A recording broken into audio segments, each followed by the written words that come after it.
One night in August 2016, Kyoe was on a bus heading to his parents' house. Since he could not sleep, he pulled out his phone and started watching an official stream from Succeed Soft. During the stream, Succeed Soft announced the launch of a new game. Kyoe was surprised to learn that the scenario for the game was written by Kawego Kyuichi, the theme song was performed by Nana, and the character designs were created by Akishi Mashino.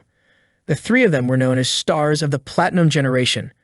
Kyoe was certain the production cost for the game must have been huge and the reaction from fans would be incredible.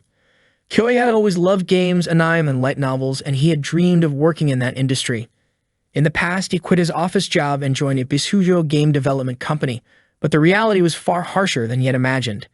The games they made did not sell, and the company eventually shut down. By the next morning, the bus reached its destination. Kyoe got off and continued his trip on foot. At 28 years old, he was still single and broke. He had lost his job and could not pay his rent, so he used the little money he had left to buy a ticket to his parents' home. After arriving, he immediately lay down in his old room. At that time, he had no job and had tried many different roles, from directing to video editing, image editing, art assistance, sub-scenario writing, and even logo design, but none of them had led anywhere. While browsing through Aki's character designs on his phone, Kyoe admired how amazing they looked. Suddenly, he received a call from his younger sister, Miyoko. She said she had found something while going through his old belongings, an acceptance letter from an art school. She told him she would bring it over. The discovery brought back memories of the time when Kyoe had been unsure about which school to choose. He once had the chance to pick between an economics program at a regular school and a visual arts program at an art school. His admiration for creators had pushed him to take the art school entrance exam just for the experience, and he actually passed. However, he never enrolled because he lacked confidence in becoming a creator. Kyoe could not help but imagine what might have happened if he had chosen the art school back then. The Platinum Generation members were all around his age, so if he had attended that school, he might have become someone like them. He even wondered if it would ever be possible to return to that time. As Kyoe drifted to sleep, Miyoko's voice woke him up. She handed him the letter and left. At that moment, Kyoe realized he could never go back to the past. All he could do was start searching for a job again. One night in September 2016, Kyoe was walking through the city after receiving yet another rejection message from a company he had applied to. His situation felt painfully unlucky. While crossing a bridge, he noticed a girl standing alone. She looked lonely, and when she began taking off her shoes, Kyoe panicked. Thinking she might be in danger, he shouted and ran toward her, pulling her back to safety. Later that night, they talked at a cafe. The girl introduced herself as Eiko. Kyoe apologized repeatedly, explaining that he thought she might have been trying to harm herself. Eiko was surprised and asked if she had really looked like someone with that intention. Feeling awkward, Kyoe admitted that she simply seemed lonely. Eiko eventually shared that she was dealing with a serious problem at work. One of her staff members had suddenly left during a critical time. It turned out that Eiko worked at a game development company and was searching for someone who could handle direction, image, and video editing and had general knowledge of web development. Kyoe said he might be able to help with those tasks. After a brief conversation, Eiko asked him to come to her office the next day. The following morning, Kyoe went to the address Eiko had given him. He was stunned when he arrived and saw that it was the headquarters of Succeed Soft. He lightly slapped his own cheeks to motivate himself, realizing this could be the chance of a lifetime. He then walked toward the building of Development Group 2. Inside, Kyoe met Eiko again. She greeted him warmly and introduced herself formally as the leader of Succeed Soft's second development group. Kyoe greeted her politely and could not hide his amazement. Even though Eiko might be younger than him, she was already leading a team, a remarkable achievement compared to where he was in life. Eiko explained what his work would involve and led him to the materials room, a space used to store reference items for new projects. The room was messy because of a shortage of staff. She told Kyoe that his first assignment was to organize the entire room. Although it sounded like a tough task, Kyoe was grateful to have found a new job. He immediately started sorting through the folders on the computer, arranging them in a clear order. By the end of the day, he had accomplished a lot, organizing files with both numbers and letters for easy identification, creating digital backups, storing printed copies on shelves, labeling toys and figurines, and logging everything into the computer. When Eiko checked the room, she admitted that Kyoe's work had exceeded her expectations. One day in September 2016, one of Kyoe's co-workers asked him for help to speak with a writer over the phone, saying that Kyoe's gentle and thoughtful approach was exactly what they needed. His presence in the office was truly helpful to everyone around him. His work results were excellent and always met the targets, and he never hesitated to lend a hand to others. Eiko felt genuinely happy to see him there. That evening, Eiko invited Kyoya out for dinner.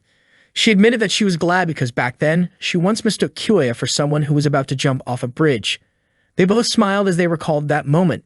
Eiko explained that during that time, she had been dealing with a lot of worries and had grown tired of everything. She shared how the social game developers considered her team a budget burden and even disrupted their progress. Kyoya was surprised that anyone would do such a thing, especially since the project that year was such a major one. According to Eiko, some people simply didn't want to celebrate, and to those who didn't care, an anniversary might have felt like a pointless event. Eiko wanted to make sure the project would run smoothly because it was a significant collaboration with the Platinum Generation. She admitted that Kyoya's arrival at Succeed Soft had been a huge help to her. Kyoya told her that the project was very special to him as well. When Eiko noticed the wallpaper on Kyoya's phone, she immediately understood how much he admired the art of Akishima Sino. Eiko expressed her hope that Kyoya could become a permanent employee. According to his contract, after 6 months of work, he would be eligible for a full-time position. She also believed that Kyoya must be eager to meet the members of the Platinum Generation someday. One day in November 2016, while Kyoya was working, he overheard his coworkers talking about a delayed script. Suddenly, Eiko gathered all the employees to announce that the Platinum Project had been frozen by a decision from the board of directors. Shocked, Kyoya asked why such a thing had happened. Eiko apologized, saying there was little she could do. The staff members were deeply disappointed. All their hard work seemed to have been in vain, and many of them felt uncertain about the future of their team. Kyoya was stunned. Once again, he found himself facing another failure. He lowered his head in despair and accidentally dropped some documents on his desk. That night, Kyoya went back home with a heavy heart. His team had been disbanded, and his employment contract was canceled. Sitting alone in his room, he questioned what exactly had gone wrong with his life. His eyes wandered to a letter of acceptance from an art school, and he began to wonder what might have happened if he had chosen to attend that school instead. Perhaps he could have poured his heart into creating, thinking, and making something new. Perhaps he could have met the Platinum Generation, worked alongside them, and inspired each other. Frustrated, Kyoya threw the letter into the trash and cried, realizing it was all too late. Eventually, he fell asleep, only to wake up to the sound of Miyoko calling his name. When he opened his eyes, he thought Miyoko was just cosplaying, since she was wearing a high school uniform, even though she should have already graduated. Miyoko asked what he wanted to eat for the celebration. Kyoya was confused and had no idea what celebration she was talking about. Miyoko explained that he had looked so happy earlier when he was accepted into Umaka Art School. Kyoya, bewildered, replied that it had been 10 years since that happened. Miyoko, of course, didn't understand what he meant. Looking around his room, Kyoya noticed something strange. His bookshelf only had 7 volumes of Zero no Tsukaima, and several other books like Haganai, Asterisk, and No Game, No Life were missing. He also wondered why he still had a CRT monitor that he should have thrown away long ago. There was even a PlayStation 2 instead of a PlayStation 3. To his surprise, his smartphone had turned into an old flip phone. When he finally looked at the calendar, Kyoya realized that he was somehow back in the year 2006. For someone who always believed that time could never go backward and that life offered no second chances, it was shocking to find himself in the very past he had once wished to revisit, now with the possibility of making things right. Kyoya found himself back in the year 2006, and he decided to enroll at Umaka School of Arts. In April of that year, he officially began his classes there. Kyoya had no idea why this had happened to him. What he did know was that he had traveled 10 years into the past, returning to the exact moment when he was supposed to choose a university. Instead of dwelling on how strange the world could be, he chose to focus on shaping his own future. That day, Kyoya walked toward the place where he would be living during college. Carrying only the essentials, he set out to find his new residence. In his previous life, he had taken a safer, more conventional path because he doubted his own potential. That choice had led to many bitter experiences, so this time he decided to enroll in an art school to pursue the chance of a different outcome. Later that day, Kyoya arrived at the shared house called Kiriyami, which would now be his home. Before long, his belongings were delivered. He immediately began unpacking and organizing his room. After a while, exhaustion set in, and he decided to leave the rest for tomorrow. Taking a break, Kyoya grabbed a bottle of yogurt and drank it. He remembered his father's advice to eat more fermented foods like those containing lactic acid or natto because meals prepared while living alone might not always be balanced. While unpacking, Kyoya thought that becoming an art student might give him the chance to work with talented creators like Shino Akishima, Kyuichi Kawago, and Nana. Eventually, fatigue caught up with him and he fell into a deep sleep. Suddenly, he heard someone calling his name.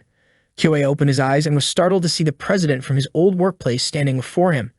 The president urged him to wake up and reminded him that the Seiki Puriketsu project wasn't finished yet.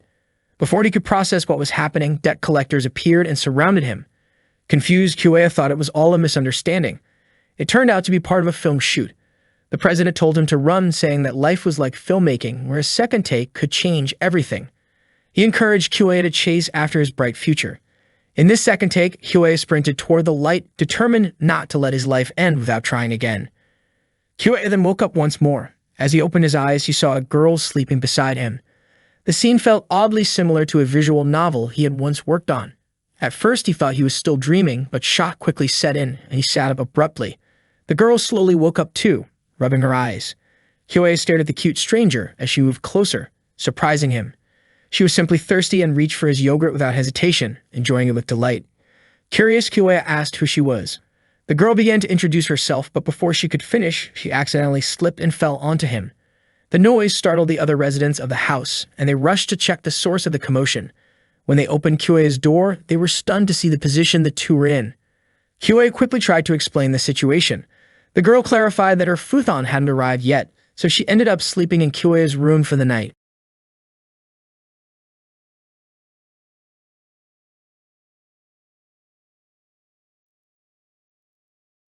The four residents of the Kitayama house introduced themselves to each other in the living room. Kogure Nanako was the first to speak, sharing that she came from Shiga Prefecture. Kyoei guessed that Nanako was probably popular and had a slightly flashy gyro vibe. The guy sitting next to Nanako joked about whether Kogure sounded like the name of a crime family. Feeling offended, Nanako immediately punched him lightly in protest.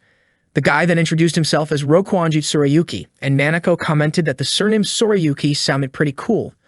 After that, Kyoei introduced himself. Nanako then asked Kyoei to explain what had happened since yesterday. Kyoei told them that everything was just a series of unfortunate coincidences. Tsurayuki was surprised that Kyoei had ended up sleeping next to a girl he had just met by pure accident. Nanako didn't believe the story so easily and playfully threw a pillow at Kyoei. The girl who had shared the room with Kyoei then introduced herself. Her name was Shino Aki, and she was from Fukuoka. Tsurayuki pointed out that the name Shino Aki sounded more like a boy's name. Aki explained that Shino was her family name while Aki was her given name, but Kyoei and the others ended up calling her by the nickname Shinoaki instead. Kyoei, Aki, Tsurayuki, and Nanako would now be living together in the Kitayama house. Kyoei and Aki shared the second floor, while Tsurayuki and Nanako stayed on the first floor. They divided household chores for the week, and that day it was Kyoei's turn to cook. While preparing the meal, Kyoei kept glancing at Aki and Nanako as they chatted, thinking to himself that both of them were incredibly cute. He remembered the incident from the day before and told himself he needed to be more careful to avoid any misunderstandings. That morning, Kyoei left the house with his three friends.